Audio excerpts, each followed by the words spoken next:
il n'est pas interdit la propriété privée en tant que telle. On ne dit pas qu'il faut absolument tout abandonner forcément.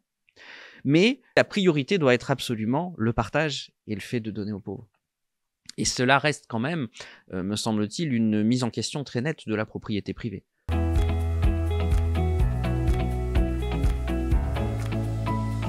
Bonjour Jonathan Cornillon. Bonjour.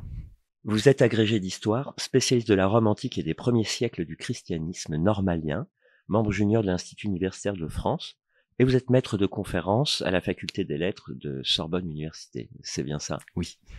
Et vous avez fait votre thèse, vous êtes l'auteur de Tout en commun. Et vous avez publié Le partage, Jésus, les premiers chrétiens et l'argent aux éditions du Cerf tout récemment.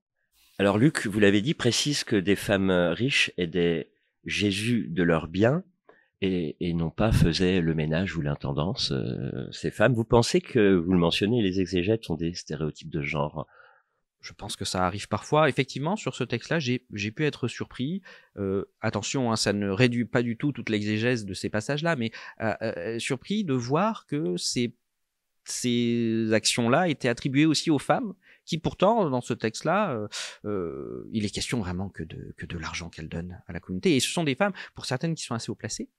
Une qui est femme de l'intendant d'Hérode. Il y a des gens qui sont quand même assez haut placés. Et donc, il y a oui, peut-être une bizarrerie ou un préjugé, c'est possible.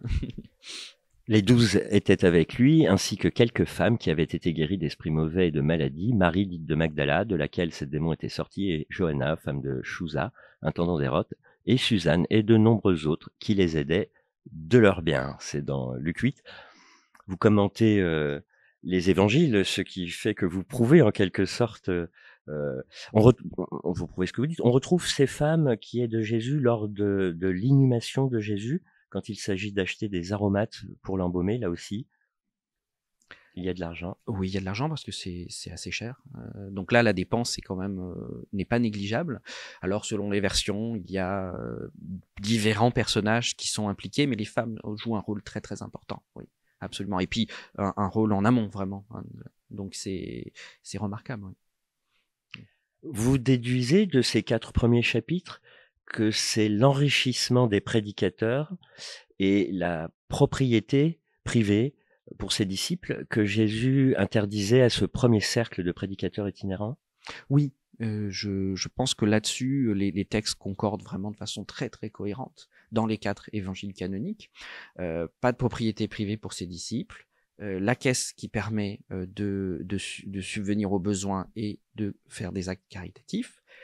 Et puis, d'autres personnes qui suivent Jésus ou qui sont intéressées par son discours, qui sont dans un cercle plus éloigné, à qui il n'est pas interdit la propriété privée en tant que telle. On ne dit pas qu'il faut absolument tout abandonner forcément, mais pour qui la priorité doit être absolument le partage et le fait de donner aux pauvres.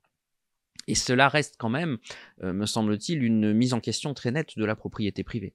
En ce sens où les biens dont on dispose, et c'est pour ça que j'utilise pas mal le terme dans le livre, on dispose de biens en étant absolument propriétaire, pas tout à fait, en ce sens que les biens doivent toujours prioritairement servir ceux qui en ont besoin. Voilà.